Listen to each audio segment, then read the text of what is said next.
estructuras que estaban destinadas para la diversión de la plebe o para la comunicación con ellos también, ¿verdad? O los mercados, todo eso estaba dentro del foro. Hay diversos foros, algunos foros están enterrados abajo de otros porque, decían los emperadores cuando querían deshacer de la memoria o quitar de la memoria a las personas al emperador anterior, entonces se dedicaban a deshacer todo lo que había hecho esto. Y de esa manera no se acordaban de los gobernantes anteriores. No sé si eso les suena familiar en nuestro país, pero sucedía pues desde la época romana. Entonces tenemos los foros, luego dejamos los foros para ver donde vivían las ínsulares, eran como edificios de apartamentos, según les comentaba, de mala calidad y pues había muchos accidentes con esto, ¿verdad? Que los colapsaban los edificios. Luego la domus romana, que para la gente de élite, y pues ahí vemos la estructura.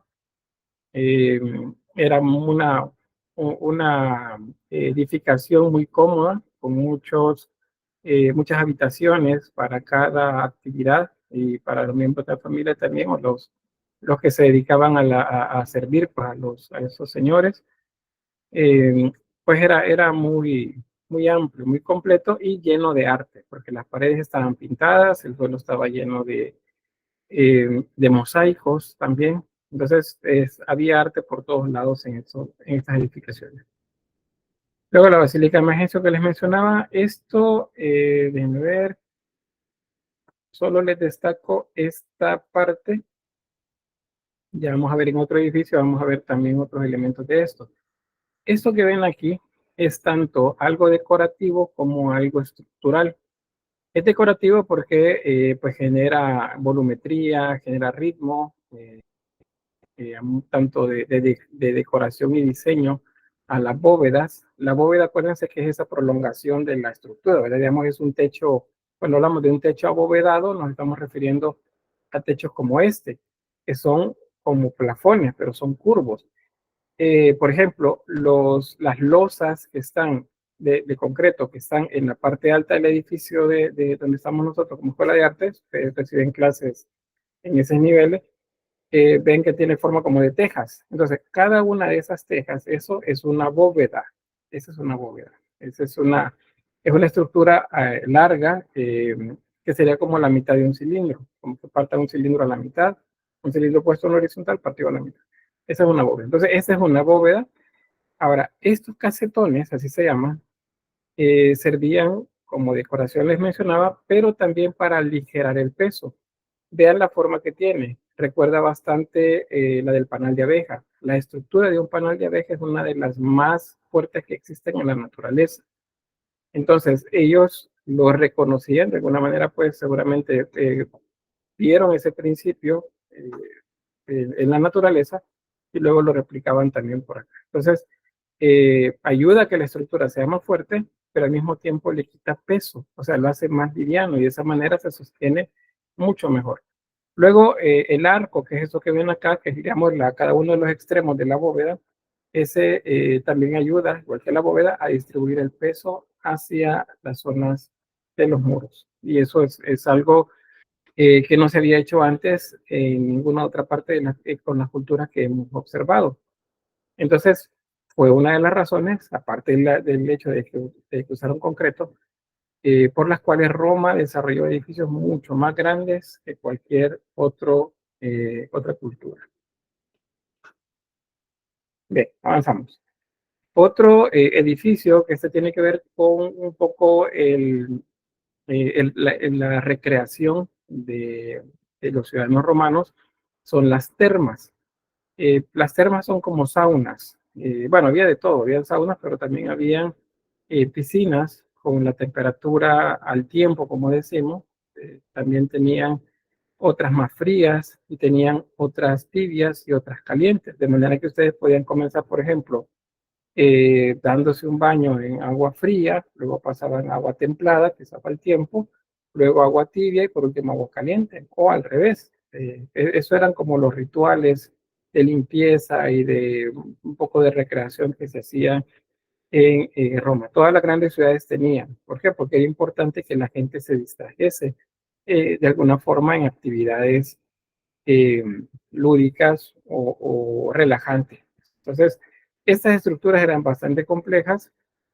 eh, Como acuérdense que hombres y mujeres no son iguales, la sociedad romana está basada en desigualdades, entonces no son iguales, no pueden coincidir en el mismo lugar. Entonces habían áreas destinadas para mujeres, otras para hombres, y en algunos casos se alternaban. Era como decir, un día para los hombres y un día para las mujeres, por ejemplo.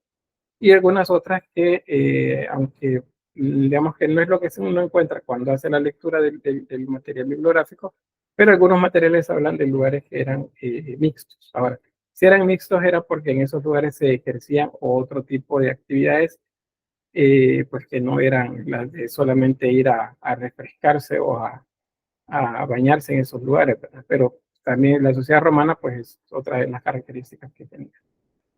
Bien, aquí les muestra en el diagrama eh, la zona de campo de lucha, dice bolera. Esos eran lugares porque también se ejercían otro tipo de actividades así eh, recreativas siempre, no eran competencias, pero eran como deportes, los deportes que decimos actualmente nosotros. Bueno, los vestuarios, la sala fría masculina, sala templada masculina, sala caliente masculina, como les decía, y las otras áreas femeninas. O sea, en este caso, en este diagrama, la mitad del edificio era para los hombres y la otra mitad para las mujeres. Esta es un diagrama de las llamadas termas de Caracalla. Caracalla es uno eh, de los emperadores que se ocuparon bastante tanto de conquistas como también de desarrollar eh, muchos elementos dentro de los foros que fuesen recreativos para las personas, para los ciudadanos romanos. Entonces, ahí tenemos un diagrama y aquí pueden ver cómo están en la actualidad. Esta sería eh, se dice una piscina al tiempo.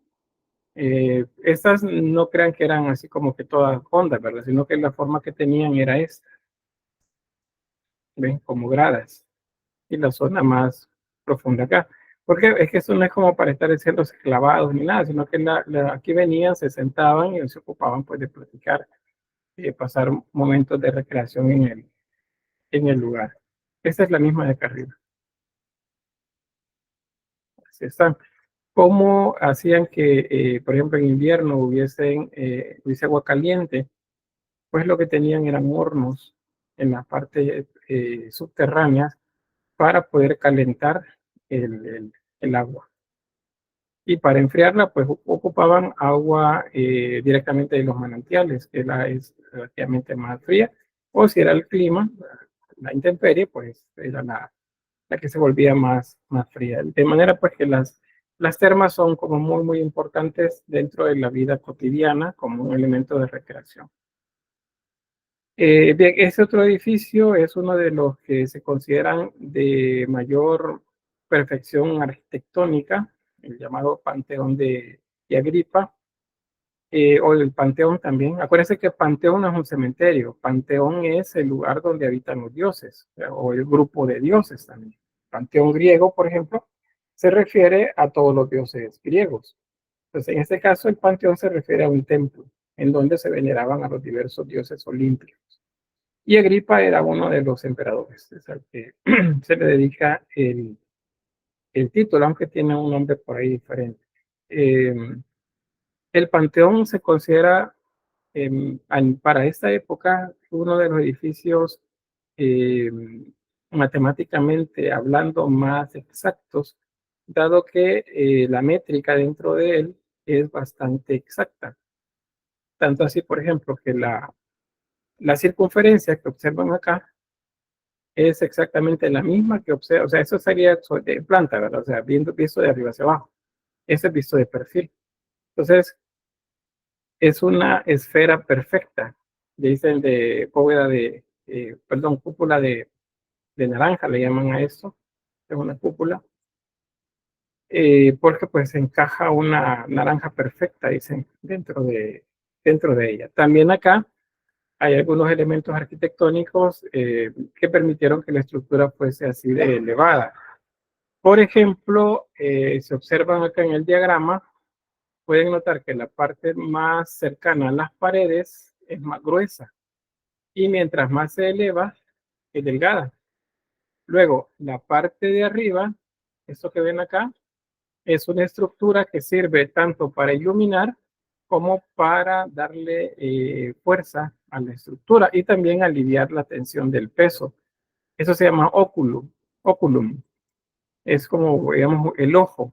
Es una circunferencia abierta que permite que entre la luz, pero al mismo tiempo hace que la estructura sea liviana y el peso, al ser una cúpula, también lleva las fuerzas hacia las paredes y eso pues vuelve a la estructura eh, bastante estable, físicamente hablando, ¿verdad? O sea, no es una estructura que fácilmente se caería.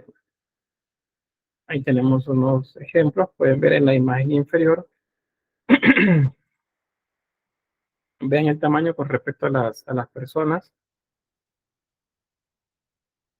como que le vemos nuestra vista y llegamos arriba. Ese es el óculum. Eso está ideado para que pues temprano en la mañana, cuando el sol comenzara según el ángulo de inclinación a entrar por el óculum, pues apareciera en las paredes de la cúpula. Y luego iría bajando por toda la estructura, ¿no? Por acá. Luego al mediodía estaría en el suelo y luego al atardecer recorrería de nuevo la estructura hasta otra vez desaparecer. Cuando el sol ya por el ángulo, pues no pueda penetrar ya los rayos de luz en el óculo. Y ahí, pues, un orden arquitectónico utilizado que es el orden corintio. A ver si podemos hacer una revisión acá.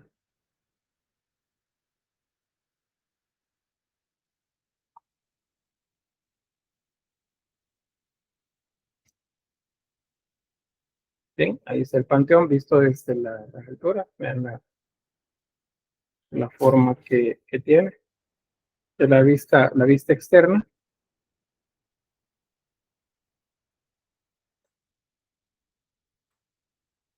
Y bueno, el tremendo contraste con los edificios modernos.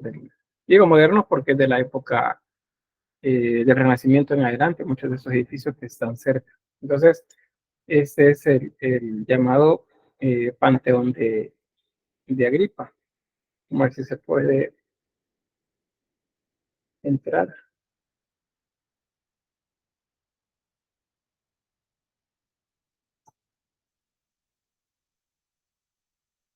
Sí, ahí está.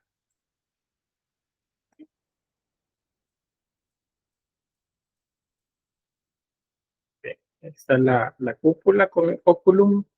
Los casetones, ¿se acuerdan los casetones que les mencionaba? Esos son cuadrados, no son como octagonales como los otros que veíamos. Los casetones funcionan igual, le dan tanto fuerza a la estructura como también le ayudan a aliviar la carga, o sea, se vuelve menos pesado. También creo que les comentaba la vez pasada que cuando preparaban el hormigón, el concreto, eh, le colocaban también jarros pequeños con bocas pequeñas para que se volvieran como burbujas dentro de la estructura. Eso dentro del hormigón se solidificaba, o sea, le daba firmeza, pero también alivianaba el peso, o sea, lo volvía como más liviano. Esta estructura es actualmente se utiliza para oficios religiosos, es es un edificio dentro de ¿qué sería? Como se entraría como una capilla, un pequeño templo católico, y por eso ven ustedes ahí un altar y y bancas ahí como si fuese una iglesia, porque así se utiliza. El Panteón ha tenido diversos usos a lo largo de la historia. Ahí ven pues mucha escultura, los órdenes corintios, que eran los utilizados especialmente por los romanos, les parecía como más estético, y como les mencionaba, pues el óculum acá es una abertura. Cuando llueve, el agua pues cae acá, pero el edificio está hecho para que se drene el agua rápidamente de acá. Entonces, ahí tenemos el panteón. Vamos a ver si acá.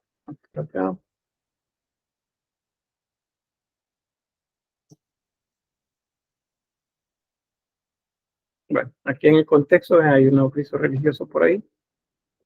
Vean el tamaño de las personas con respecto al edificio. O sea, es un edificio para la época, el más grande de la época.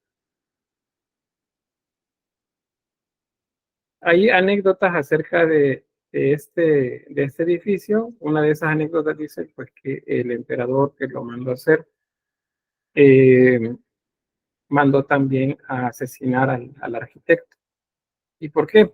Pues porque para él ese edificio no debería de repetirse nunca, porque hablaba de la grandeza de él.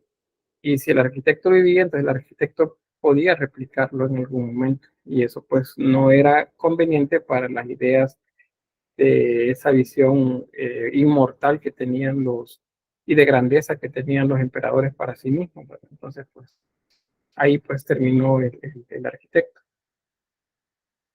Aquí tienen algunos datos sobre la estructura, para que les quede ahí lo que les mencionaba, lo de la lluvia, eh, la parte de que los desagües que va con el agua cuando llueve, también lo de los casetones, es el nombre para que no se les olvide, por si viene en el examen, casetones.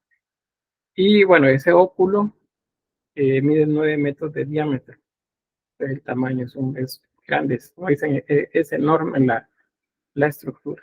Ahí tenemos otra imagen. Bien, comentarios o preguntas.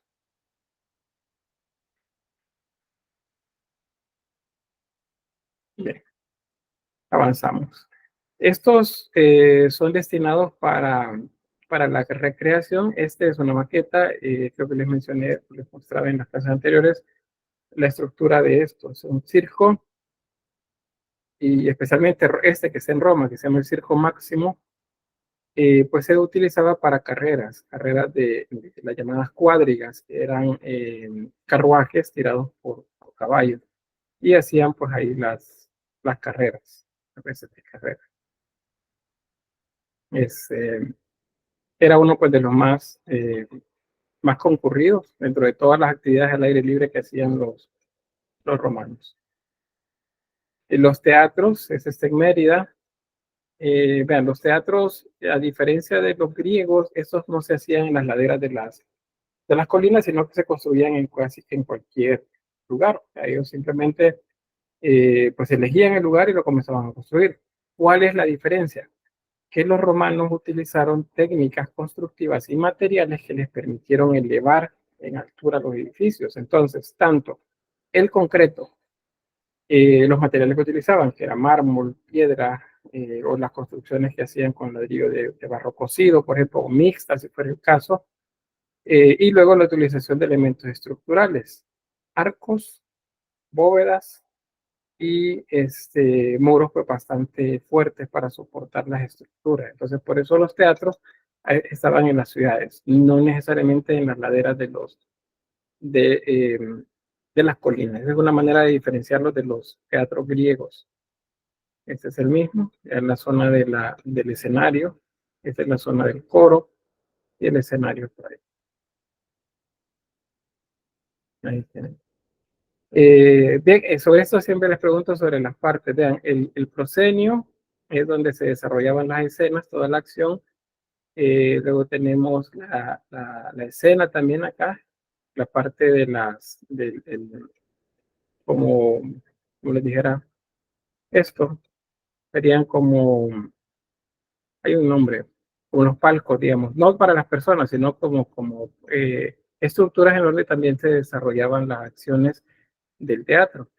Luego el coro, que estaba ubicado por acá, las cabeas, que eran los lugares en donde, digamos, los espacios destinados para el público, desde los que estaban más cerca, que normalmente era la élite la que se quedaba cerca, hasta el pueblo llano, ¿verdad? La plebe en la parte más lejana.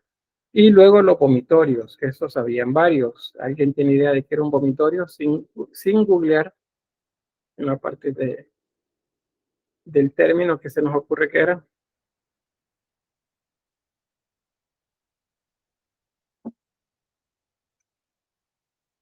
No, díganme algo. Entradas y se ven, sí, sí, aunque la función era más bien para lo contrario a entrar. ¿Qué sería lo contrario a entrar? Las salidas. La salida, ¿cierto? Aunque también hay espacios para entrar, pero digamos que lo que más se remarca de los vomitorios era la capacidad que tenían para ser evacuados en poco tiempo. Si ustedes han ido a alguno de los estadios grandes de nuestro país, a la hora de salir, aquí les dicen, no, vamos ya, de todas formas, el equipo va perdiendo, vamos temprano porque después va a costar salir. Y si salen, pues cuesta salir, ¿verdad? Por medio de un montón de gente. Pero se han hecho como experimentos a nivel de programación en computadoras para como poner a prueba estructuras actuales grandes en un estadio de fútbol en Europa o en un país grande, bueno, que tiene estadios grandes, como por ejemplo el de México, y lo han hecho contrastándolo con estos, y resulta que estos son más efectivos para la hora de evacuar, para que la gente salga. Entonces, son entradas, pero más bien el término va referido a la salida pues, del público. Bien, aquí tenemos otro tipo de estructura. Este no es un teatro, sino que este es un circo. Ahora, el nombre con el que lo conocemos es Coliseo, pero eso es un circo también. Y estos eran utilizados para la diversión de los ciudadanos de Roma. Dicen un dicho que pues no es así como que haya certeza que lo dijera algún momento un emperador, pero dicen al pueblo pan y circo, porque se sabe que en estos lugares pues se ocupaban para que la gente se distrajera de los problemas que realmente digamos, aquejaban a Roma. Por ejemplo, están colapsando las fronteras en el norte porque los pueblos bárbaros están atacando todos los pueblos y las posiciones militares, pues, y eso está generando problemas, pues, no, pues hagamos una semana de juegos y de diversión en los circos durante una semana para que la gente no se preocupe. Y así lo hacían, y según crónicas, pues igual repartían pan a la gente. Por eso al pueblo pan, circo. Esa frase se refiere a que a la gente la divierten, le dan algo que necesita, solventan, es decir, ¿cómo se dice? Una carencia que pueda tener y la gente se le va a olvidar de los problemas principales pues, de la vida cotidiana. Entonces, por eso dicen, y ustedes habrán escuchado la expresión, el pueblo pan y circo. Entonces, eso servía un tanto políticamente hablando para distraer a la gente. Fueron utilizados de manera sangrienta, les sabré decir, pues acá se desarrollaban las luchas, por ejemplo, entre eh, los esclavos, los que se llamaban gladiadores, por ejemplo, que eran esclavos que se mantenían y se preparaban para luchar a muerte contra otros. También en esa misma manera de hacer pues, que la gente, espectáculos para que la gente se divirtiera, aquellos emperadores que mandaban a atrapar cristianos, pues igual los tomaban y los metían al Coliseo, tanto como para mostrar el escarmiento de alguien que estaba en contra de la autoridad romana, como para pues darle a los principales gladiadores, pues gente que no se pudiera defender, para que los gladiadores fueran los que salieran como vencedores, ¿verdad? En esas luchas desiguales que se hacían en el lugar. Por eso es que el Coliseo y especialmente los circos más bien, y especialmente el Coliseo romano, es un símbolo de muerte en la actualidad. Cuando un país, por ejemplo, quita la pena de muerte, entonces no se recuerda si es que encienden las luces acá durante cierto tiempo o las apagan, como una manera de conmemorar pues, a toda la gente que fue ajusticiada en estos lugares. Entonces, muchos ubican al Coliseo, especialmente las imágenes de este, como el inicio de juegos deportivos, por ejemplo, pero nada que ver. En esta zona no hubo tales juegos. El Coliseo fue un lugar pues, utilizado para fines propagandísticos, de diversión de la plebe y de asesinato. Entonces, ¿tienen un comentario sobre eso? ¿Algo que ustedes conozcan? ¿Sí, Gabriel? Es cierto que antes del Coliseo ahí había antes un lago artificial. Mm, Donde está el Coliseo no estoy del todo seguro si lo hay, pero en algunas otras zonas de Roma donde hay foros sí habían lagos artificiales que nos mandaron luego a tapar para hacer otro foro encima.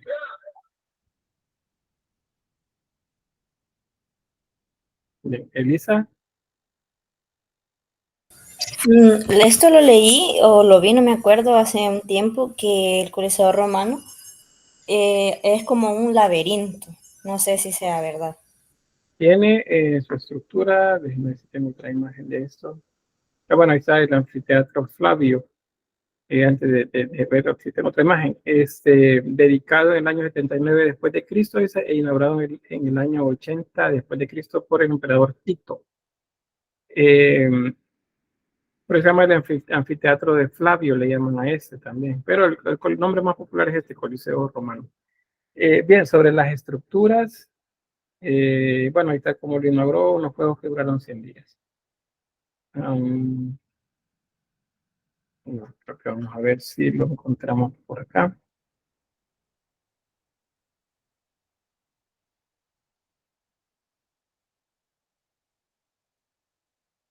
Vamos a ver si encontramos el Coliseo.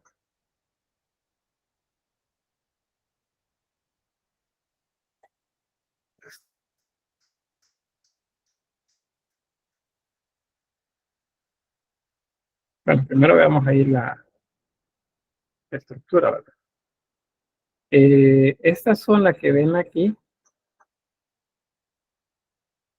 es, digamos, como la estructura general, la principal, la que ha quedado. O sea, eso estaba rodeando todo el Coliseo, no era que tenía solamente a un lado, sino que todo alrededor estaba, pero esto se fue cayendo en diferentes momentos. De hecho, hay mucho, durante un tiempo cerraron el tráfico alrededor. Si se fijan, hay calles, es básicamente como un redondel. Cerraron el tráfico por lo mismo, porque las vibraciones estaban haciendo que se fuera deteriorando la estructura. Entonces, sobre lo de los que parecen laberintos, en la parte inferior hay muchos pasajes, pasillos que se utilizaban para moverse dentro de las celdas que habían acá. Esas celdas eran tanto para tener a los prisioneros que luego eran tirados como carne de cañón a los eventos en la superficie, en la arena, digamos, que sería este nivel, como también para contener animales o los espacios para los gladiadores. Entonces, sí es, digamos, no como un laberinto en el sentido laberíntico de Dédalo, como lo vimos con la cultura minoica, pero sí, son muchos pasillos. Eso que se ve acá estaba cubierto. Se dice, algunos dicen, pues le falta todavía hacer mucho más estudios para comprobarlo, pero pues una de las cosas que se afirma sobre el Coliseo es que también se logró sellar en algún tiempo, de manera que se llenó de agua en la parte de la arena y poder hacer batallas navales, o sea, representar batallas navales también acá, porque aquí si la gente no sabía cómo era que el emperador, por ejemplo, Marco Aurelio, había luchado contra los enemigos allá en las regiones de las Germanias o las Galias, entonces se representaban esas batallas en el Coliseo, en donde siempre ganaba fácilmente el emperador, ¿verdad? O el grupo que representaba a los romanos. Quiero ver si podemos bajar por acá.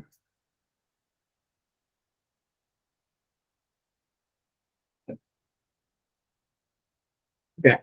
Esos de los lugares que lamentablemente no podemos ir, no podemos darnos un tour en Italia para ver todo esto. Pero básicamente eso es lo que mencionaba. La compañera decía si era como un laberinto, pues esas son las estructuras que les mencionaba, que eran como celdas, pasillos, en diferentes niveles que eran utilizados pues, para que la gente se preparara antes del desarrollo pues, de los juegos en la zona de la arena. La arena, digamos que sería este nivel, este que ven acá. Y ahí. Si se fijan, pues la mayor parte de los graderíos ya no están. El edificio se ha deteriorado a lo largo de estos casi 1900 años de existencia. Todo esto, bueno, imagínense lo cerrado, eh, era un edificio pues imponente. Esto que ven acá es porque le están dando mantenimiento. Eso que se ve acá. Son andamios.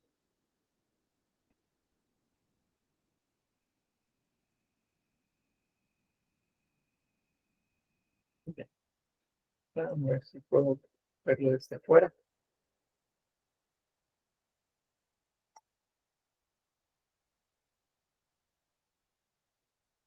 Y bueno, ahí está.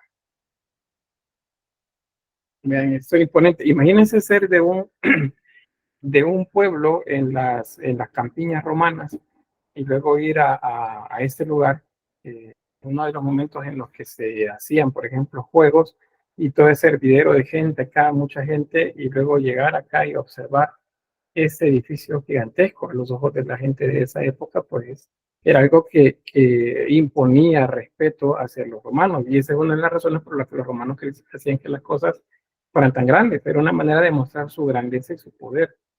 Entonces la gente veía esto y pues no se le ocurría menos que pensar porque era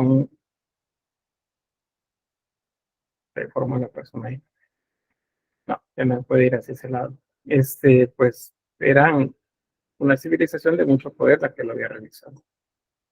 Un dato que eso lo vamos a ver luego en la estructura. Hay una zona de esta parte, bueno, aquí solo vemos una parte, no es el otro lado el que quería mostrarles. Ah, hay uno que también los romanos lo inventaron, es una alternancia, por así decirlo, entre o un trabajo de niveles en la que los órdenes arquitectónicos se alternaban. Por ejemplo, en la parte inferior, que es el primer piso, digamos que es la zona más robusta, acá se utilizaban columnas toscanas. Si se acuerdan, la toscana es similar a la columna dórica de los griegos. El siguiente nivel tiene jónica y el nivel más de arriba tiene corintio. Entonces está hecho por niveles, el más robusto, el que representa lo femenino y el que representa el arte. Entonces, acá sí está, vemos que es la parte más alta del edificio. Ahí pues este es de los lugares que hay que tratar de trabajar mucho para poder llegar a verlo. Bien, salimos de acá y dejamos por un rato el anfiteatro Fabio. Bien, eso es lo que ya vimos y pasamos por acá. ¿Cómo era la estructura cuando estaba recién inaugurada o con el momento de mayor pues, esplendor? Primero estaba rodeado de imágenes de dioses, principalmente del dios Marte, dios de la guerra. Y esto que ven acá arriba, estos son toldos. Estaba equipado el Coliseo con un sistema de poleas y cuerdas que permitía que estos toldos se recogieran y se estiraran, se cerraran, dependiendo de si se quería tener un día fresco o frío, soleado, entonces se abrían los toldos para que la gente pues se calentara un poco con el sol. Y si por el contrario era una temporada muy calurosa, entonces los toldos se cerraban hasta dejar un óculum en el centro y eso permitía pues darle sombra a las personas. O sea, era un sistema de toldos retráctiles que se ha descubierto pues en las partes altas donde estaban los espacios para poner esas poleas. ¿Y cómo se activaba? Pues esclavos, básicamente esclavos tirando las cuerdas con fuerza mecánica para que la estructura pues pudiese cerrarse o abrirse según fuera el caso o necesidad. Así es como actualmente lo vemos y pues hasta ahí con el Coliseo. No sé si alguien más quiere agregar algo. El rato lo repellan, dice. Bueno, si fueran los que administran la cultura en lares como el nuestro, quién sabe. Pero las restauraciones más bien tienen que ver con infiltraciones de agua, con la colocación en algunos casos también de puntales. Los puntales son como soportes. Dentro de esos soportes también van estructuras de hierro o de acero también, que permiten que las estructuras se mantengan sólidas a la fecha. Porque pues esto, les repito, pues tiene, imagínense, se inauguró en el año 70 después de Cristo o 82, déjenme confirmar, 80 después de Cristo. En el año 80 después de Cristo, a la fecha, estamos hablando de alrededor de ¿cuánto sería? 1960 años más o menos, desde que fue inaugurado. Entonces, pues el edificio está muy deteriorado, ¿verdad? Entonces, pues por eso es que se le da bastante mantenimiento, pero nunca lo van a dejar tal cual como estaba. No sé si les comenté cuando veíamos Egipto, por ejemplo, que había un proyecto que pretendía cubrir las pirámides de Giza, que eran las zonas más grandes, con material similar al utilizado en su momento y que le daba esa tonalidad blanca, brillante a las estructuras. Y pues alguien estaba invirtiendo mucho dinero en comenzar a hacerlo y pues las obras las pararon. Porque pues tanto arqueólogos, historiadores, comunidad científica, investigadores, egiptólogos, se quejaron de que pues lo que podían hacer era terminar por arruinar la estructura, entonces que se dejara como el tiempo la tenía hasta la fecha. Bien. ¿Me preguntas, Gabriel? ¿Estos edificios estaban pintados por fuera o era el color del material?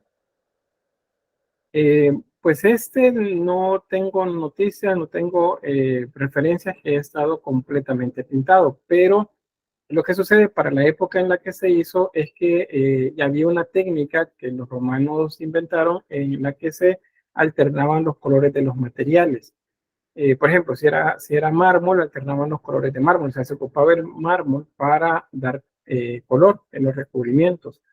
Con los repellos también se utilizaban diversas tonalidades para darle pues una apariencia como muy lujosa a la estructura. Pero así pintado con murales se han encontrado adentro, eh, como les dijera esto, como carteles, pero no pinturas así al 100% como si las encontramos en la domus, en las casas. ¿Quién me levanta la mano por ahí? Alcancé a ver. Yolik, pero misma Ajá. pregunta, que si había estado pintado.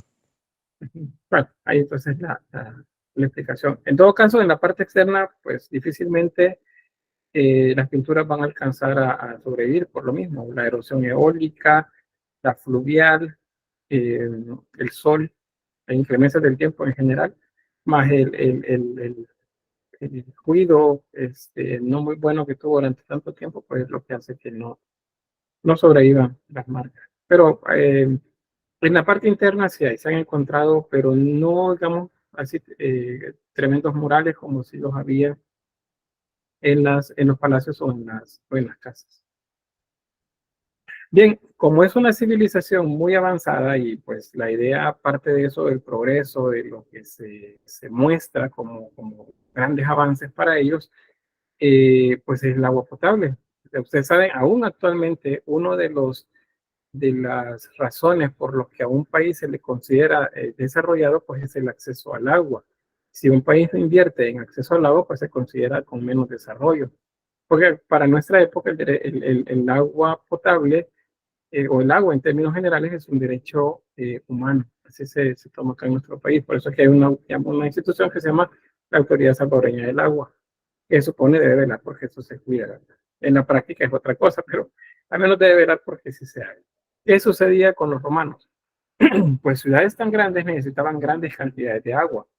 Esa agua no la sacaban de las ciudades. A lo mejor pues había ojos de agua, espejos de agua ahí, pero el agua venía de las montañas.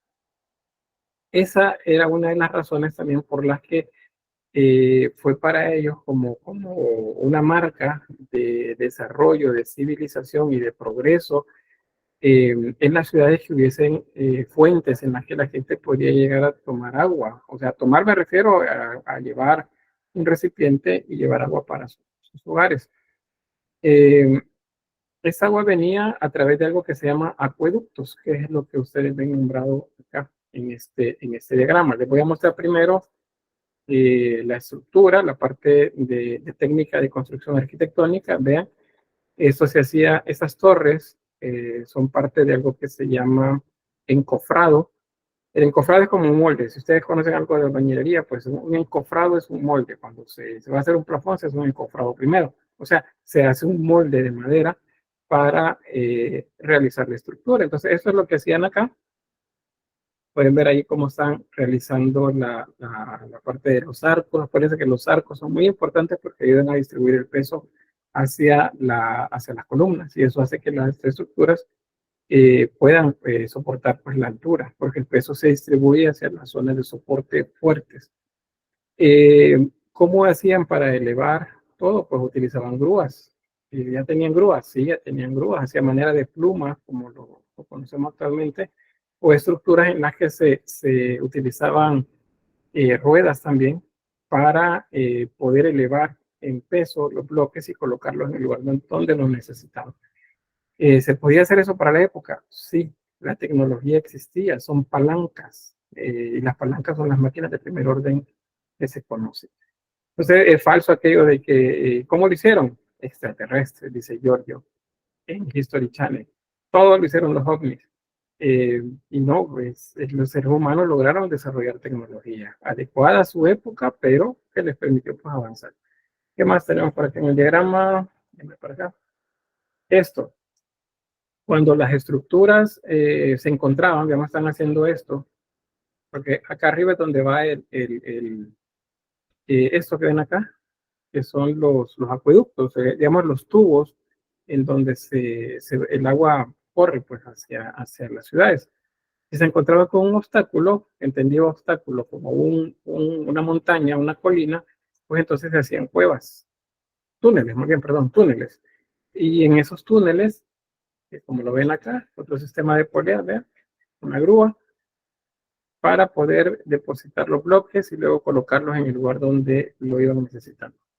Entonces se sacaba la tierra, se hacía el túnel y luego se iban colocando ahí los bloques. De manera que nada detenía la estructura de uno de estos acueductos.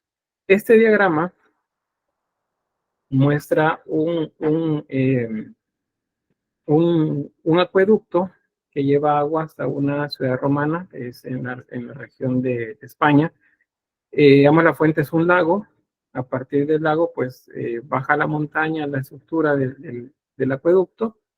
Llega a tanques o estanques grandes subterráneos donde el agua se iba, digamos, como almacenando, y a partir de allí el exceso pues se iba evacuando hacia el resto del acueducto, digamos, subterráneo, elevado, como este que ven acá, a través de un puente. Luego en este caso, por ejemplo, lo llamamos sifones. Los sifones servían para darle velocidad también. El agua bajaba y con la misma presión salía hacia el otro lado, pues todavía más fuerte, hasta llegar al lugar donde se distribuía, que era en la ciudad. Ya en la ciudad llegaban las fuentes o llegaban las casas de los principales. Los acueductos se complementan con las cloacas, y una cloaca es un sistema de desagüe, es como lo que nosotros tenemos ahora que llamamos alcantarillado. El agua que ya no servía, pues se evacuaba de las casas o de las plazas hacia las alcantarillas. En el caso de Roma, la llamada cloaca máxima, que era el lugar donde pues iba todo el agua lluvia y agua de desecho. Bien, no sé si hay preguntas. Bueno, ahí está el índice de acueductos. No, bien, les pido acá que pongan atención a esto que vamos a ver por acá.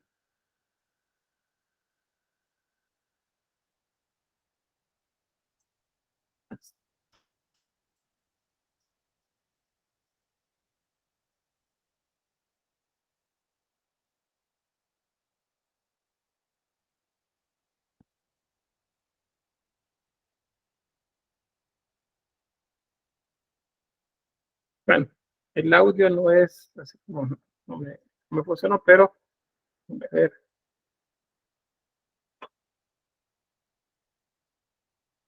Básicamente acá les va explicando cómo es que funcionaba el mismo diagrama que les estaba mostrando. Entonces, acá la elaboración o la construcción de los canales desde la fuente de agua. Entonces ven ahí una capa de hormigón, luego el encofrado que les mencionaba, y luego pues ese encofrado sirve de molde, se hace la estructura con concreto, piedra o losa en caso que esté terminado, bloques también de piedra, y luego pues de esa manera iniciaba el acueducto en las montañas. Por eso, ese es un lugar elevado. Luego, si se encontraban un obstáculo, porque acuérdense que los romanos iban siempre en línea recta, pues entonces se hacían estructuras como las que observan, eh, túneles en los que se seguía la construcción. Estos pozos, como lo observan ahí, servían para ir controlando la precisión de la construcción. Y a partir de eso, pues, de manera muy técnica, los extremos de esos túneles siempre encajaban. O sea, ese es un gran avance para ellos a nivel de proyección e ingeniería. Y luego, pues la alcantarilla no, el acueducto seguía su rumbo en ese lugar. Luego, en las zonas bajas, se elevaba lo mismo, un encofrado, y luego se elaboraban como si fueran puentes, y en la parte superior del puente ahí iba el acueducto. En algunos lugares, los romanos hacían el puente, y encima del puente, todavía más elevado, colocaban el acueducto. Acuérdense que eso tiene que tener cierta inclinación para que el agua corra. No debe ser tanta inclinación porque el agua llegaría con mucha fuerza hacia las ciudades, y tampoco muy poca porque entonces se limitaría el agua en esos lugares. Entonces ahí vemos cómo se hacía esa parte. Esto es la parte, las zonas bajas se hacían como sifones. Ven esos bloques de piedra o de concreto en algunos casos también. Esos reducen el tamaño de la tubería. Al reducirla, aumenta la presión. Entonces, el agua corría con más fuerza en esos segmentos, y por lo tanto lograba subir luego esas depresiones en el terreno. Ahí, como lo ven, pues zonas que existen efectivamente, la llamada Valle de los Arquillos. Esas eran como estructuras que servían para evitar que la estructura colapsara por presión. Eran, digamos, como pozos en los que el agua podía subir de nivel y rebalsar en el caso que hubiese un exceso en algún momento. Esos principios se siguen utilizando en la actualidad. Ahí está el Pilar del Arroyo. Todos esos nombres tienen que ver con la forma y la posición o los lugares en donde se encuentran pues, las ruinas. Bien, ahí tienen la distancia. Es toda la estructura, pues es bastante, no es cercana. Vean desde dónde. Un lago en medio de las montañas, y desde ahí el acueducto hasta llegar a la distribución de las ciudades. Entonces, estos son avances de tecnológicos muy, muy grandes, y que son los que permitieron pues esa idea de desarrollo que tuvieron los romanos. Imagínense, los demás pueblos tenían que viajar mucho para conseguir agua, y los romanos lograban llevar agua a través de estos lugares hacia las ciudades. Sí, Gabriel, y luego María Concepción. No hay registros acerca de que usaran las lluvias para recolectar agua también. ¿Cómo no? Sí, están las llamadas pluvium, que eran como estanques dentro de las domus, por ejemplo. Creo que les mostré cuando les mostré el diagrama de una de las domus, las casas de la élite. los techos van hacia, o sea, están alineados para que caigan en un estanque en las casas. Espacios de recolección grandes afuera de las ciudades, en algunos lugares, creo haber leído por ahí, que sí había fuera de unas ciudades, lugares en donde acumulaban agua de la misma escorrentía de los valles, especialmente en lugares donde había poca agua. Pero en general, pues el agua la traían desde los lugares más lejanos que tuvieron con la idea de que era una manera de mostrar desarrollo y diferenciarse de los pueblos que consideraban inferiores, ¿verdad? Por un menor grado de desarrollo de civilización. María Concepción. ¿Cuánto tiempo se tardaban en hacer canales, en construirlos? No tengo un dato exacto sobre este que está ahí, pero podía ir desde meses hasta un par de años, dependiendo de las distancias que hubieran o de los obstáculos también que encontraran. Encontrar una montaña, perdón, un valle, o una manera como eso, como cañones, digamos, que son desabandonadas en medio de ¿cómo se llama esto? De montañas, pues eran obstáculos grandes que les hacían lento la construcción ya de los acueductos. Pero los romanos eran buenos trabajando rápido. Entonces, no era tampoco que iban a pasar 3 años, 4 años, 5 años en estructuras como esta, ¿verdad? A no ser que fuese algo muy, muy grande. Trataban de hacerlo rápido. ¿Por qué? Porque de esa manera también ellos mostraban que eran poderosos, que podían hacer lo que ellos quisieran en donde quisieran. Eso se lo voy a explicar con los puentes, por ejemplo. Bien, además, había cisternas para almacenar agua. Sí, dentro del diagrama que se les mostró acá, que es el mismo que ven al inicio del video, esto que ven acá, es el tanque de cantador. Esas son cisternas, que eran espacios en donde se acumulaba agua. Aquí también hay otro. Se vean como sifones, algunos también. Y tenían pozos, por ejemplo, o salidas de agua, porque en caso que el agua aumentara el caudal, la presión hacia afuera era grande. Esas cañerías de concreto o de piedra o de cerámica, en algunos casos podían explotar. Entonces, para evitar eso, estaban en los tanques donde el agua se podía salir, el excedente, y el agua no dejaba de fluir de manera continua pues, hacia la ciudad. Pero sí habían entonces como manera de cisternas. Bien, ¿todo bien? Dice, los esclavos de los romanos eran rápidos. Fíjese que tanto los esclavos como también los mismos soldados romanos, porque pues ellos no era que andaban con un montón de esclavos detrás de ellos, sino que ellos mismos también podían, porque los entrenaban para eso. Por eso es que fueron tan efectivos en los lugares donde llegaban, porque tanto podían construir un puente, por ejemplo, colaborar con la dirección, o por lo menos, digamos, ser quienes orientaban a aquellos que trabajaban acá, ya sea por un pago o por esclavitud, para la construcción, como también podían construirlo pues ellos mismos. Vamos a avanzar a otro video para que vean algo más. Bueno, acá este diagrama de la construcción de un acueducto. Ahí vean lo de las máquinas. Esto no es ciencia ficción para la época. No, esto realmente son máquinas, digamos, de primer orden. Son poleas que permiten pues elevar en peso los materiales hasta que se construyan pues como lo observan por acá. Había una, no sé, por acá, creo que bueno, pero hay algunas de estas que utilizaban bestias de tiro, o sea, bueyes y otros animales también fuertes para hacer que se movieran las máquinas. Bueno, vamos a avanzar. Ejemplos, acueducto de Mérida, de Segovia, son ejemplos de acueductos.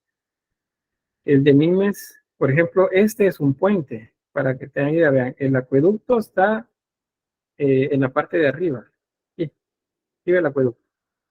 Pero elaboraron un puente también para poder construirlo. Entonces, visto desde abajo, vean el tamaño de las personas. Son personas a la par de la estructura. Entonces, aquellas leyendas, aquellas historias que hablan de gigantes, se sustentaban en estas épocas a partir de esas grandes estructuras. O sea, para aquellos pueblos que no conocían a Roma y que de repente pues llegaban, eran extranjeros y llegaban a territorios romanos y veían esto, pues seguro que las historias de las que hablaban eran de gigantes que podían mover estos bloques y construir edificios como estos, porque ellos se sentían incapaces de hacerlo. Pero lo cierto es que la ingeniería romana era tan buena que permitió pues hacer estructuras como esta. Vean ahí siempre la parte del encofrado y luego el trabajo de la estructura. Los puentes, por ejemplo, bueno, vamos a ir a cuenta, vamos a terminar mejor la parte esto del agua. Las cloacas eran los espacios que se utilizaban para que el agua saliera de las ciudades hacia estanques también afuera de las ciudades en donde pues los materiales de desechos se cimentaban. Bueno, en Roma es esa la llamada cloaca máxima, pero pues básicamente en todas las ciudades había. Porque había agua potable, pues tenían que evacuar esa agua también de alguna manera, si no pues imagínense la Edentina que se puede haber sentido por agua estancada, agua sucia. Estos lugares, por cierto, en la actualidad se utilizan por los científicos para saber, por ejemplo, qué tipo de alimentación tenían los romanos, porque pues mucho del desecho, las heces, por ejemplo, iban a parar a estos lugares. Entonces se hace revisión de la tierra cimentada y a partir de eso pues tienen idea de cómo era la dieta alimenticia de la gente que vivía en esa ciudad. Bien, los puentes, que es lo que les quería mostrar. Hay unas anécdotas de los romanos que hablan, por ejemplo, de las luchas que tuvieron en la zona norte, en la zona de las Germanias, en contra de los pueblos bárbaros de la región. Pues había un río que dividía a los romanos de este pueblo que no se había sometido todavía a la autoridad romana. Entonces se sentían como muy libres pues, de peligro porque se supondría que el río los protegía al ser como una separación. Entonces, ¿qué sucedió? Que los romanos en una semana hicieron un puente que atravesó el río, o sea, llegó de un lado al otro lado del río en una semana. Lo hicieron de madera. Entonces los soldados trabajaron día y noche hasta concluirlo, de tal manera que cuando el ejército cruzó el puente y llegó al otro lado, esta gente había huido. Los pueblos bárbaros habían huido, se habían ido a refugiar lejos de las ciudades porque les tuvieron miedo por cómo trabajaban y toda la maquinaria que tenían. Entonces la anécdota dice pues, que los romanos llegaron, saquearon todo, destruyeron las aldeas que había, se llevaron todo el botín y regresaron por el puente por el que habían pasado y luego destruyeron el puente. Entonces, ¿qué estaban diciendo los romanos con eso? O sea, nosotros podemos ir y venir a donde nosotros se nos antoje porque somos poderosos. Entonces, las construcciones son una manera de dominio ideológico por sobre los demás. Era una manera de mostrarse ellos como poderosos también. Ahí tenemos dos ejemplos. El puente de Alcántara, este es un arco de triunfo. Los arcos del triunfo son monumentos conmemorativos, ya vamos a ver en particular sobre ellos. Pero pues básicamente se hacían los puentes y se colocaban esos arcos para conmemorar la batalla en la que habían dominado al pueblo de esa región. Eso nos lo dicen, por ejemplo, estos elementos. Esto es más contemporáneo, eso no es de la época romana, esto es algo que se agregó después. Estos elementos también, las cruces, pues no son tampoco romanos, pero esa inscripción sí. ¿Y María Concepción? Los romanos incluían, digamos, si en las edificaciones, cosas con fines decorativos. A ver, repítemela por favor, no terminé de entender. No, que si los romanos utilizaban o incluían dentro de sus edificios cosas decorativas, plantas, así. Elementos fuera digamos, de lo meramente arquitectónico.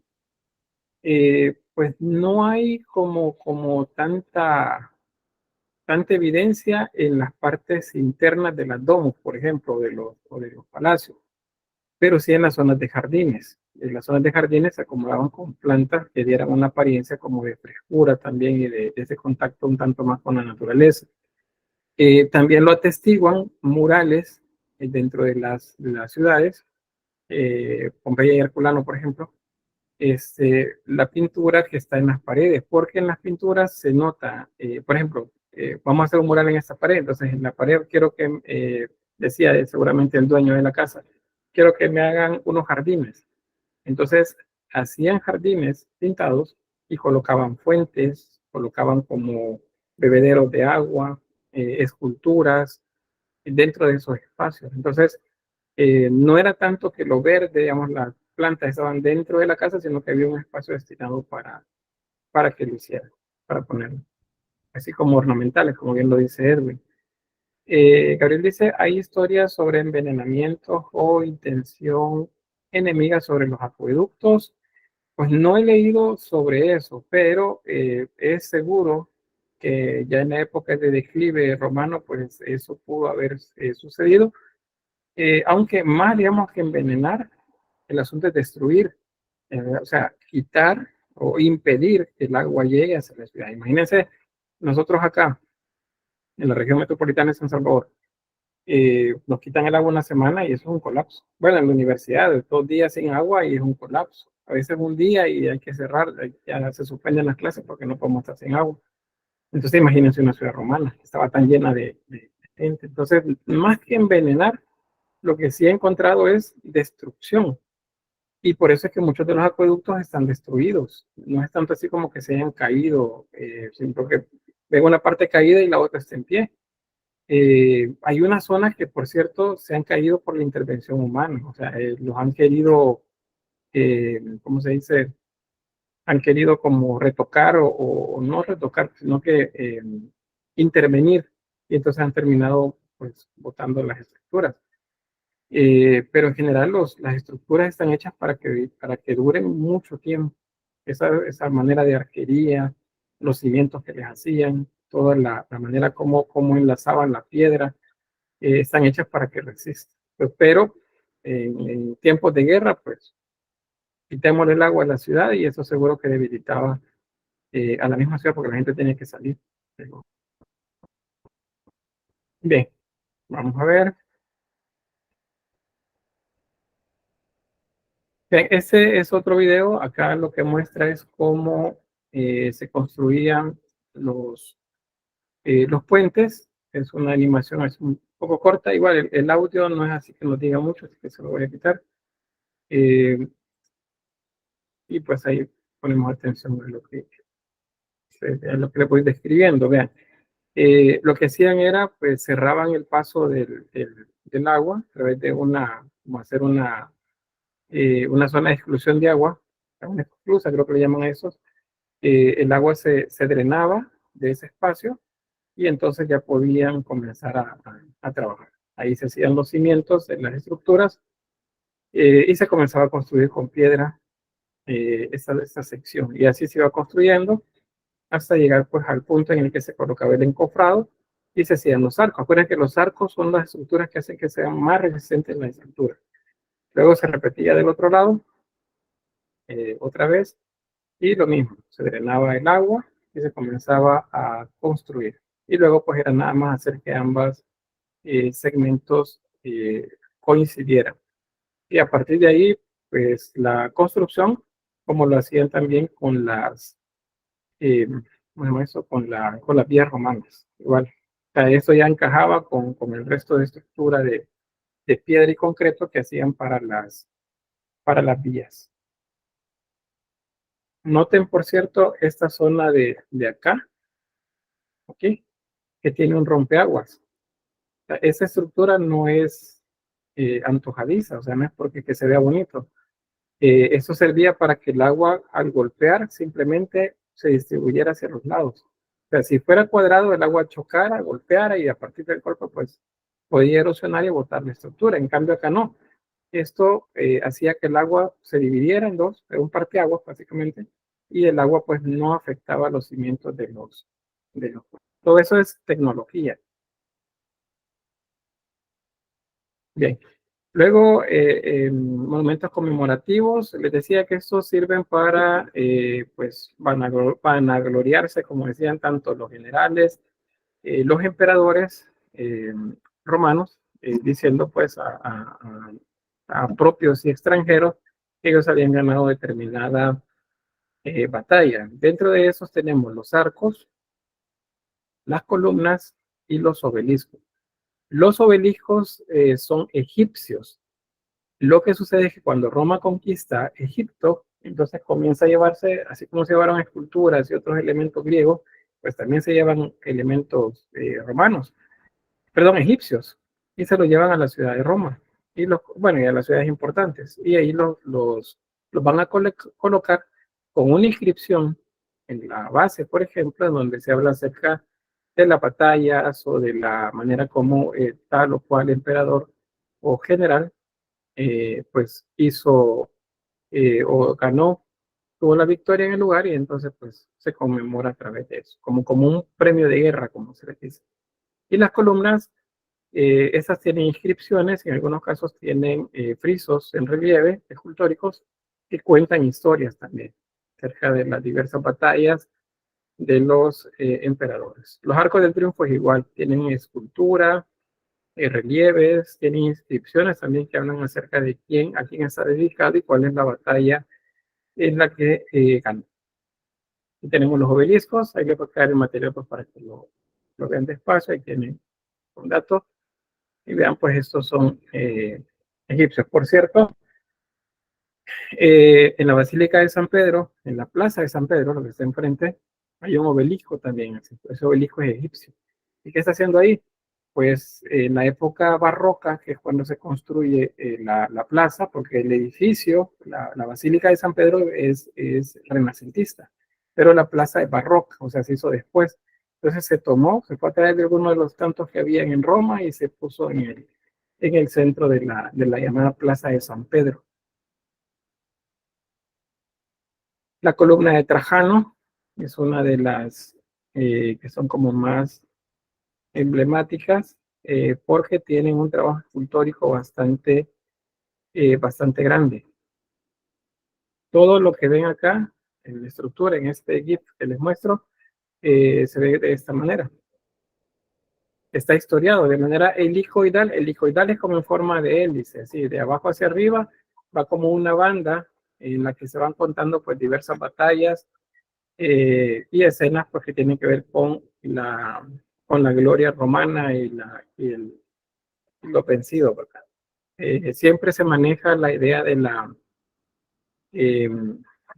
del tamaño en función de mostrar a aquellas personas más importantes o aquellos que tienen un rango mayor. Entonces, por ejemplo, en esta imagen de acá, los soldados romanos son más grandes que los enemigos. Los enemigos se hacen más pequeños, porque de esa manera muestran que no son tan importantes. Y bueno, ahí está la columna de Trajano. No recuerdo muy bien cuál es el nombre del personaje que está en la parte alta de la columna, pero en su época, pues, había una escultura también ahí que no era esta que observan en el lugar.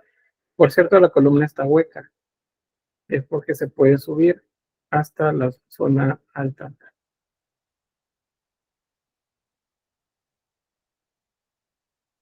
Bien, hay un par de imágenes, luego la vamos a retomar cuando veamos la escultura y los relieves.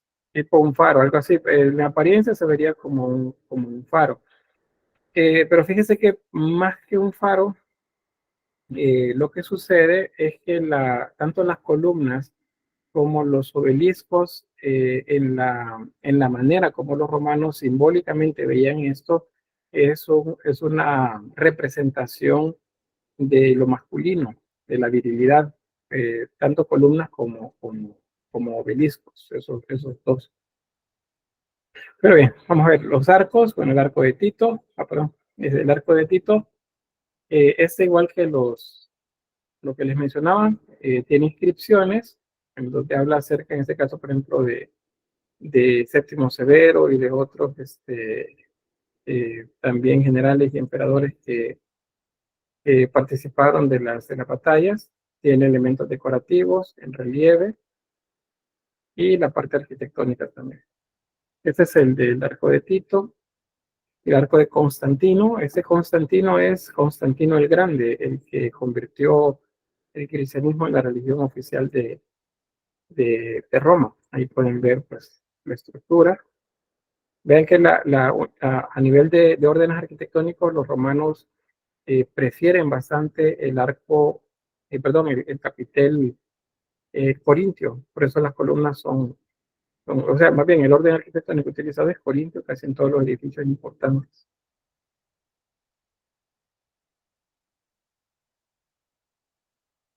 Este es el mismo, el de Constantino, el que está cerca del Coliseo.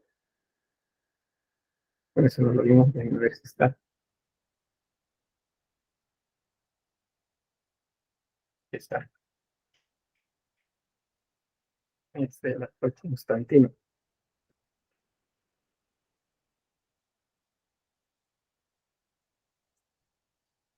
Vamos a ver.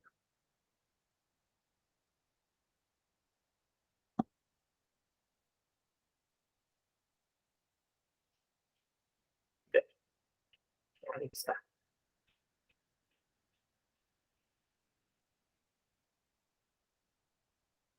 Esto entonces, bueno, funcionaba dentro del foro, la gente podía caminar, ¿verdad? A través de ellos, porque hay inscripciones y hay relieves también en esa parte. Actualmente tiene este enrejado, como lo ven, porque es una manera de proteger la estructura. ¿Por qué? Bueno, si ustedes se dieron cuenta hace un par de meses, ¿sí? Hace un par de meses salió en el Coliseo, hubo alguien que puso una inscripción en la pared. Lo grabaron, pero nadie lo detuvo.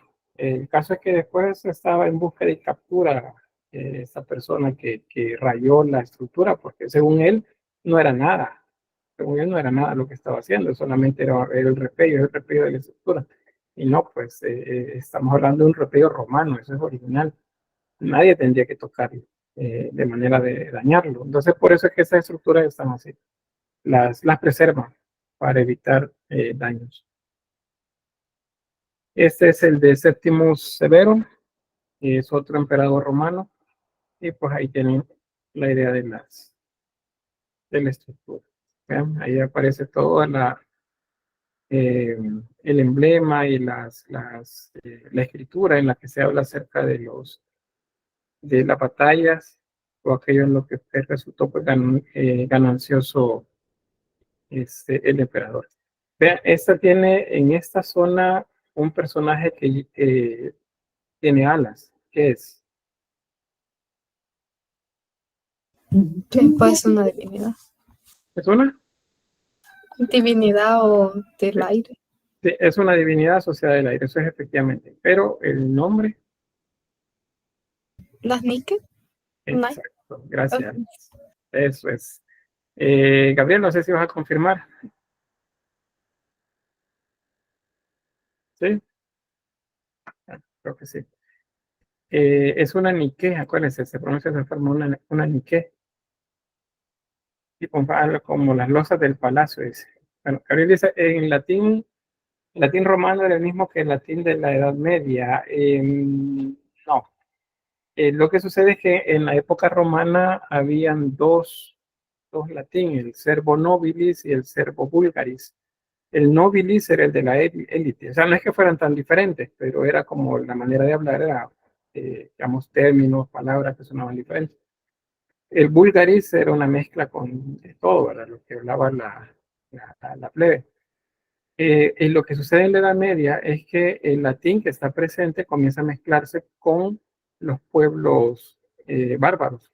Entonces, en la zona de Oriente, que es donde tenemos Bizancio, el latín se mantiene bastante puro, pero el latín de la élite mezclado con el de la plebe. Pero en la zona occidental de Europa, el latín vulgaris es el que tiene como más peso, digamos, más presencia, porque parece que ahí no hay autoridad romana, sino que cada quien quedó bajo jurisdicción pues, de los líderes locales. El cristianismo es el que trató de orientar a través del latín la práctica, pero eso fue, digamos, ya casi llegando al final de la Edad Media. De ahí es donde viene, en el periodo que se llama románico, vienen las que se llaman las lenguas romances. Romances porque derivan del idioma romano.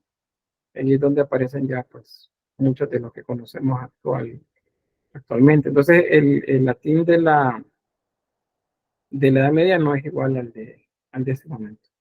Así, ya, conclusión. ¿Sí, Gabriel?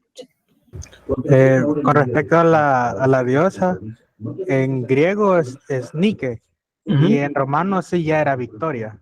Era Victoria. Ajá. Gracias. Bueno, ahí tenemos la diferencia. Gracias por el dato. Perdón. ¿Sí? Una pregunta, tenía curiosidad con respecto a que las misas, pues sí, eran en latín desde un principio, que siempre las daban como de espaldas en latín. Entonces, ¿por qué lo hacían y no como ahora es? Lo que pasa es que se considera, a finales de la Edad Media, entre el románico y el periodo gótico, eso lo van a ver en la historia 2 del otro ciclo, a finales más bien, entre el románico y el gótico, entre las, ¿cómo le dijera? Correcciones que hace la iglesia a sí misma, la iglesia católica, a sí misma, la católica romana, una de esas es el uniformar la manera como los ritos se hacen, tanto la manera como se hacía lo que se llama liturgia de la palabra, la liturgia eucarística, son dos momentos diferentes dentro de ese evento que se llama misa. Entonces trataron de uniformarlo. Entonces el latín que se utilizaba, que era ya, digamos, como un tanto mezclado con otras lenguas, pero era el que el Vaticano, o sea, donde está la autoridad del Papa, estableció como el único, el que se consideraba noble, el único como la única lengua con ¿cómo les dijera? Con la categoría, con el nivel, no sé cómo decírselos, para poder desarrollar una misa o hablar acerca de Dios en la misa. En latín se estableció que ese era. La gente que llegaba, la gente del pueblo, digamos, alguien de la época medieval, digamos, un aldeano, esa es la palabra que buscaba, un aldeano o un villano. Villano no significa que sea malo, villano significa que es de las villas, pero igual que la palabra bárbaro tiene una carga peyorativa que viene desde esa época, porque el villano se le consideraba malo, primitivo, salvaje. Entonces, el villano era siempre el malo de las películas, como decimos, ¿verdad? Pero villano significa que viene de las villas.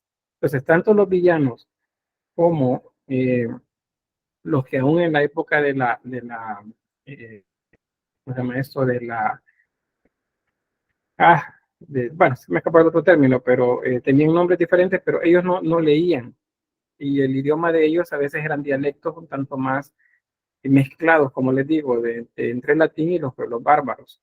Entonces no entendía, básicamente no entendía. ¿Quién entendía? La élite que tenía instrucción en el latín. Ahora, eso siguió durante el Renacimiento, siguió, que solo la élite otra vez entendía, el pueblo no, en general no. Y así llegó hasta, bueno, vino el barroco, y en el barroco se reafirmó eso también y se siguió haciendo de la misma manera, porque se consideraba como el único idioma de nivel para poder hablar acerca de las cosas de Dios. Perdón, ¿cuándo cambió?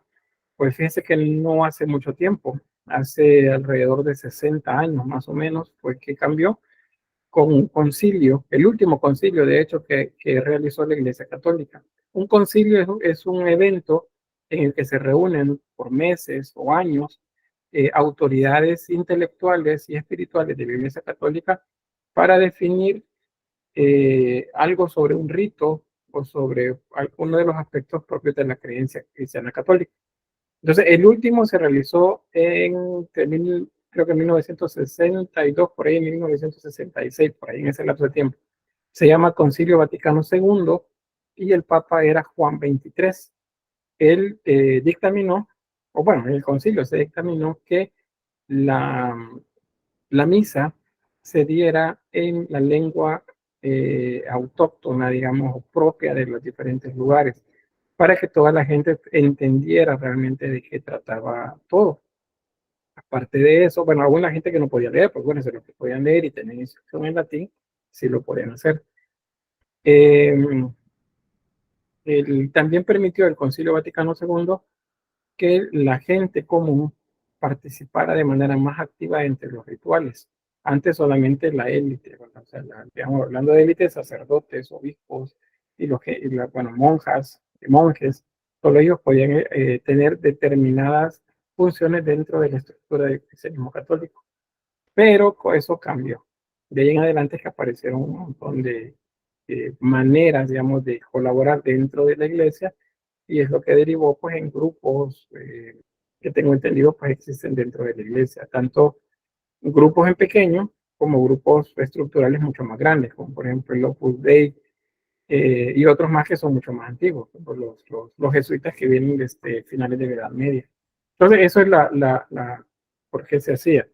Cuando se cambia, pues entonces la gente participa más. Y eso es lo que a la fecha se mantiene. No ha habido otro concilio después de ese.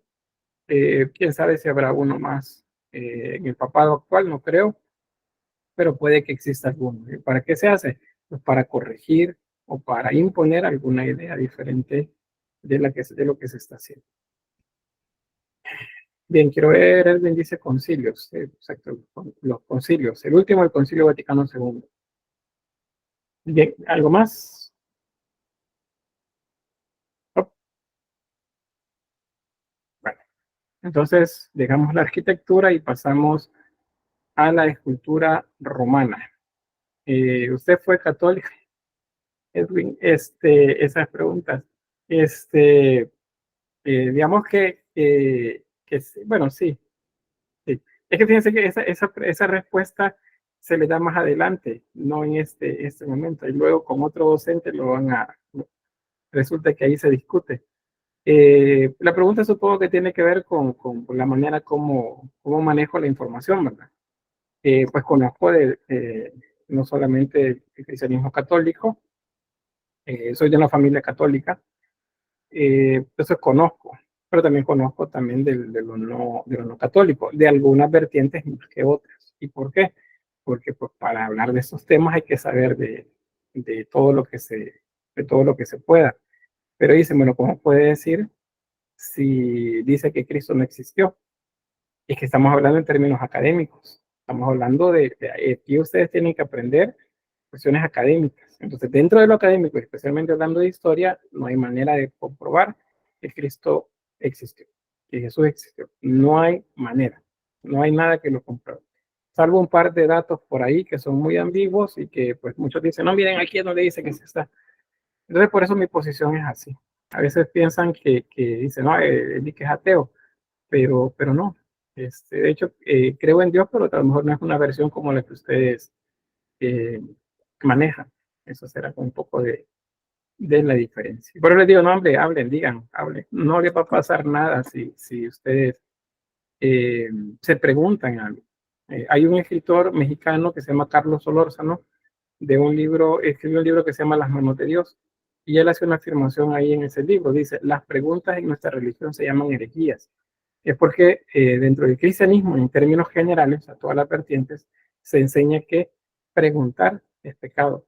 Ustedes no pueden preguntar algunas cosas, deben aceptarlas como son, porque las manejan como son. O sea, solo tienen que creer, ustedes no pueden cuestionar, tienen que creer que así son las cosas. Y no es así, en términos académicos, no. En términos académicos, ustedes saben ahora que los ángeles no tienen alas. Que les pusieron alas es otra cosa. Ya en términos artísticos, simbólicos también, porque vimos que simbólicamente si tiene alas, vuela. Y como la Biblia dice que esos venían del cielo, para venir del cielo, pues no venían en paracaídas ni en avión, venían ellos solos, entonces necesitaban alas, y por eso les pusieron alas. Bueno, ahí cierro el paréntesis, no sé, satisfecho Edwin, si no más adelante le va, y no es necesariamente ni conmigo que van a hablar un poco sobre eso. Bien, avanzamos entonces con la escultura. A no ser si alguien tiene algo que decir. Ayúdenme porque la garganta me está molestando.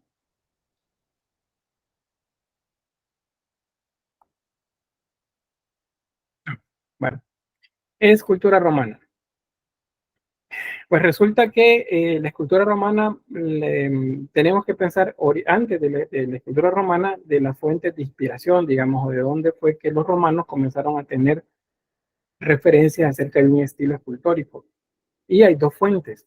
Una es Etruria, acuérdense el pueblo etrusco, del cual conocemos bastante imágenes funerarias, esculturas funerarias de ellos, y de Grecia.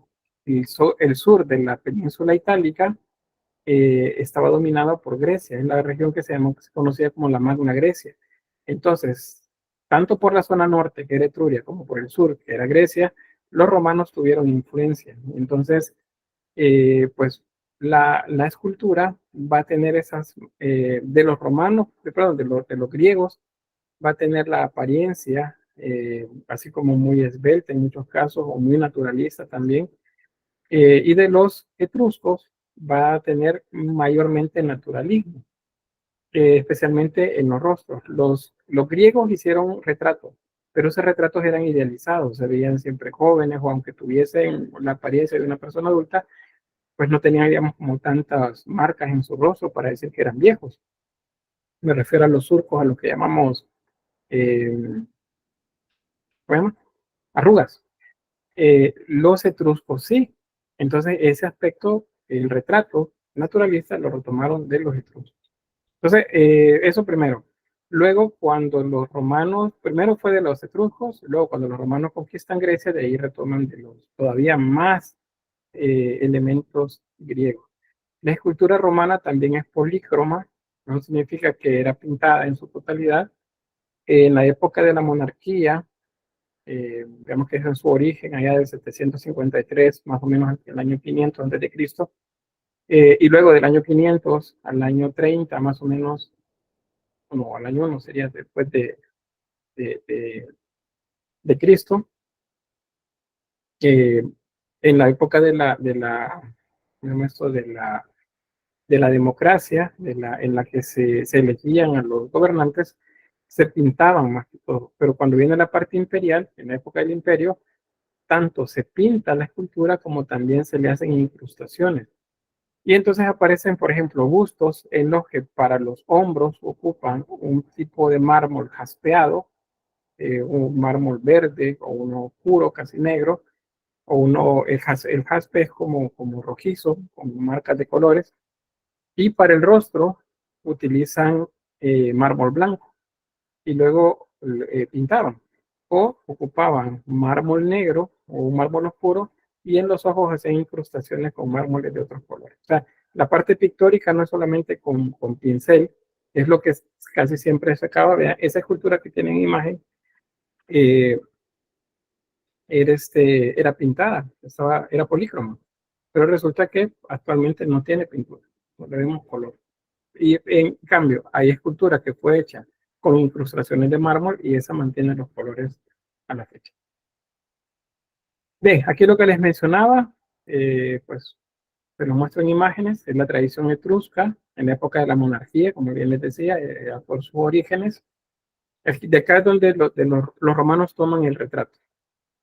Del helenismo y la parte, digamos, como neoclásica, que se le llama esta última, o sea, el helenismo sería como una vuelta al periodo clásico romano, por eso se dice neoclasicismo acá. Pero que el neoclásico realmente como movimiento va a aparecer mucho más adelante en el tiempo. Pero pues, de ellos retoman estas maneras. Esto es clásico y esto es helenístico. Eso lo retomaron de los griegos. También elementos griegos. Vean, algunos son copias de que se los he mostrado como romano, perdón, como griego, porque fueron hechos en época romana.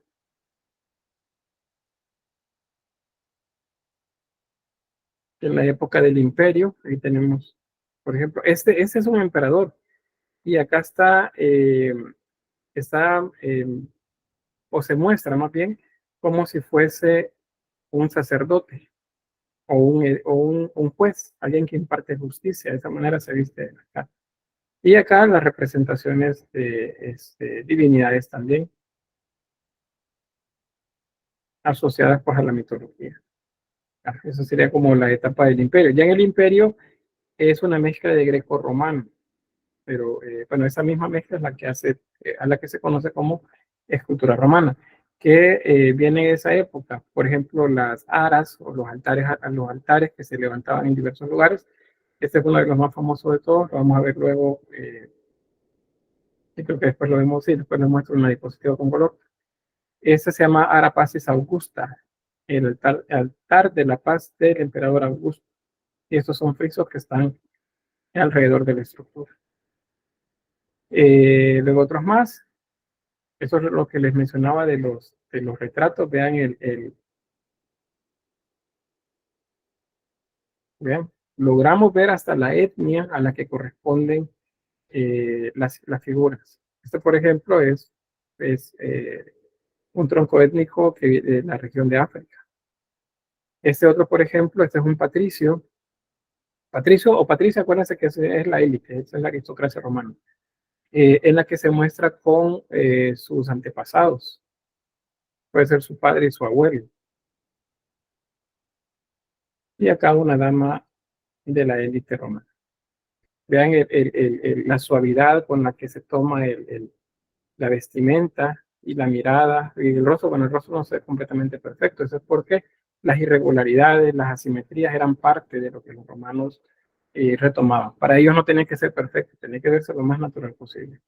Eso de las marcas, por ejemplo, las cicatrices, los surcos de la edad, que es lo que llamamos arrugas, esos son parte de la persona. Entonces se representaban de esa forma. Y por eso es que sabemos que muchos de los emperadores, producto de la endogamia en la que vivían, son deformes. Tienen el mentón muy pequeño o muy grande, o una nariz puntiaguda o muy corta, o el rostro muy asimétrico. Son producto después de la degeneración que van teniendo los genes a partir de la endogamia.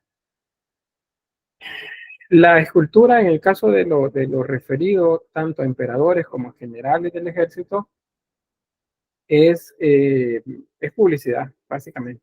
Esa es publicidad. Aquí estamos viendo, por ejemplo, al emperador Augusto de Prima Porta, vestido como si fuese un soldado, un general, y estaba señalando, como diciendo, vamos hacia la victoria o vamos hacia el triunfo. Este personaje que ven en la parte de abajo es un niño y tiene alas. ¿Qué es? A ver quién me dice.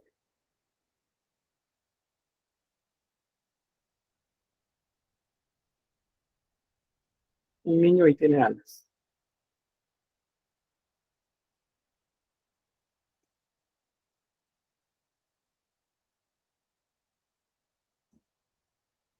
No, ¿Un querubín?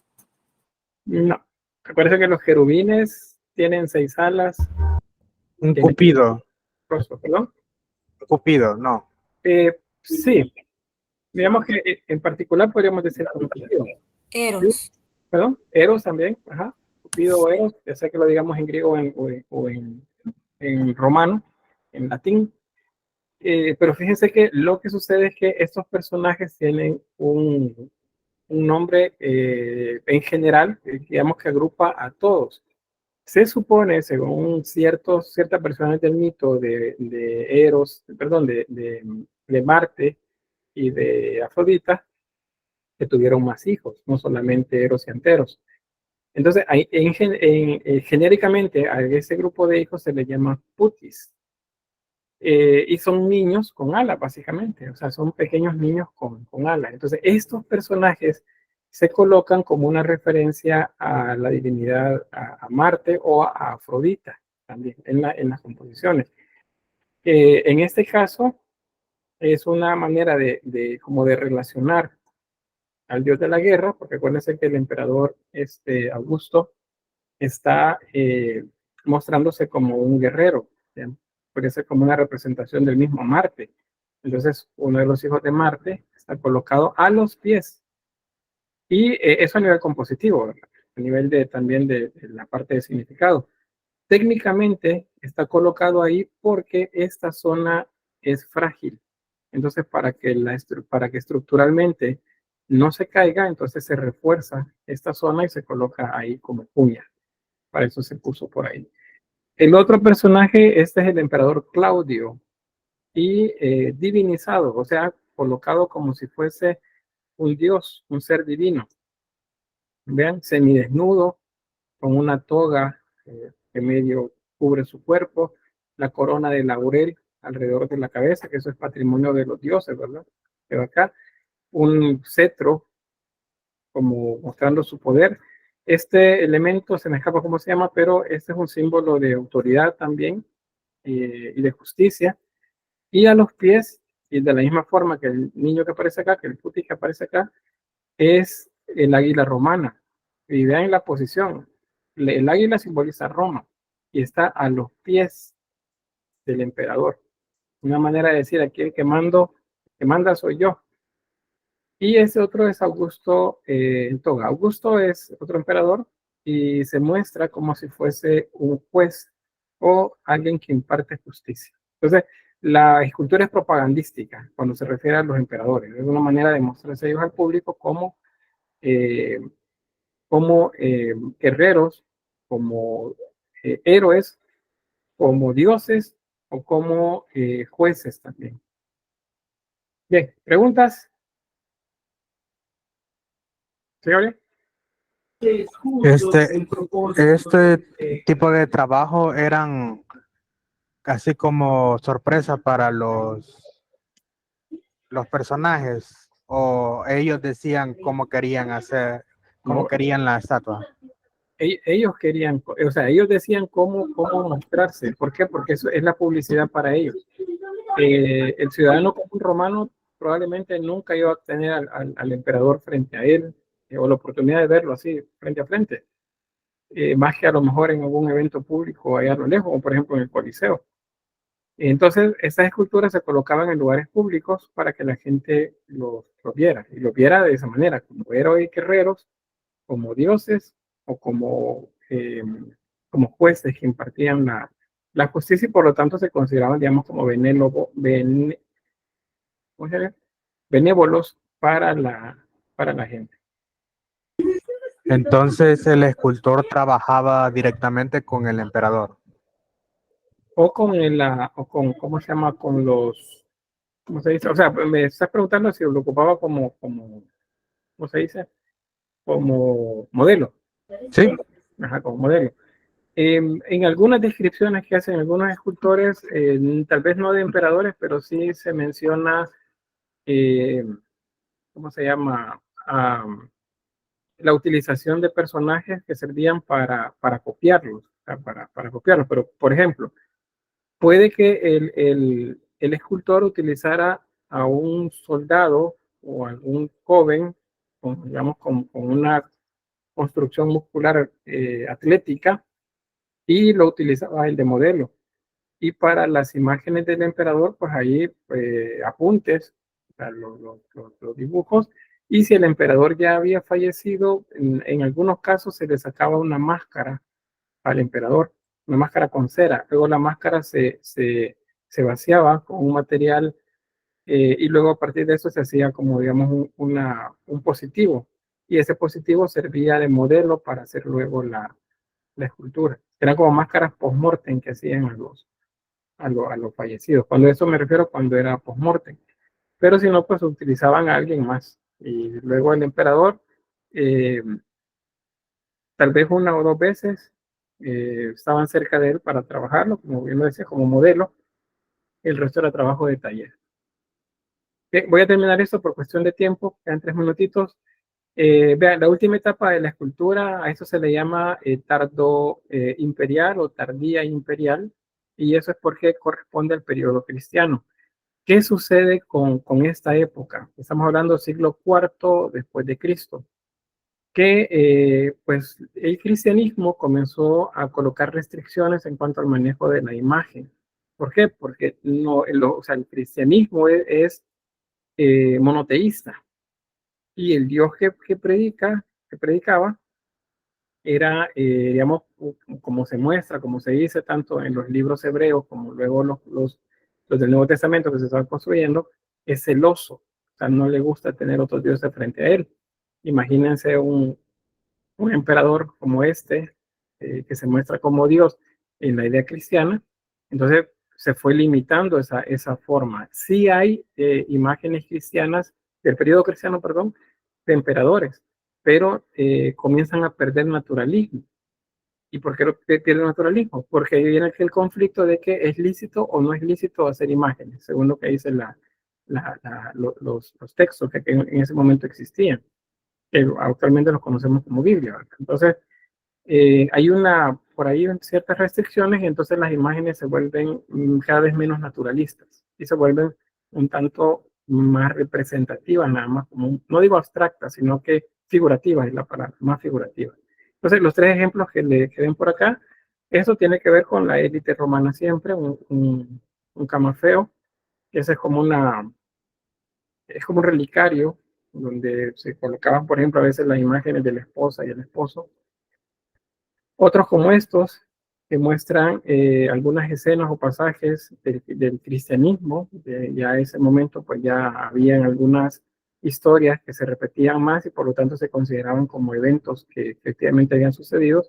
O representaciones, si ustedes recuerdan, en la época arcaica griega que les mostraba, el moscóforo. El moscóforo es aquel pastor que llevaba un ternero sobre los hombros. Entonces, esa es una imagen popular en Grecia. Entonces, la retoman en el cristianismo para representar al llamado buen pastor. Porque en lugar de un ternero le ponen a una oveja. Y la representación de esta es Cristo. Pero me dice, ¿pero cómo va a ser Cristo si no tiene barba y no se parece? Pues porque lo que pasa es que la imagen que tenemos de Cristo no es la original. La imagen original de Cristo es la imagen del dios Apolo. Es un dios joven. ¿Y por qué Apolo? Porque Apolo es una representación del sol. Y Cristo, dentro de esas creencias que se había mantenido en esos primeros siglos, él había dicho, yo soy la luz del mundo. ¿Y quién es la luz del mundo? Pues es el sol.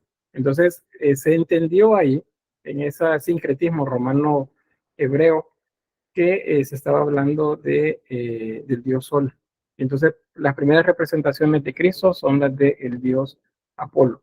No hay representación de Dios Padre en esta época, simplemente no existe. ¿Y por qué? Pues porque la parte ideológica y la parte teológica todavía no estaba completamente construida. Sí se sabía que existía, según la creencia cristiana, pero todavía no tenía forma. Entonces eso va a ir apareciendo poco a poco durante la Edad Media. Bien, hasta ahí me quedo. Mañana vamos a ver los tipos de escultura sobre eso. No sé si hay alguna pregunta. Voy a tener que sacar la grabación para que no nos salga tan grande el video. Una pregunta, lo de la palabra escultor todavía no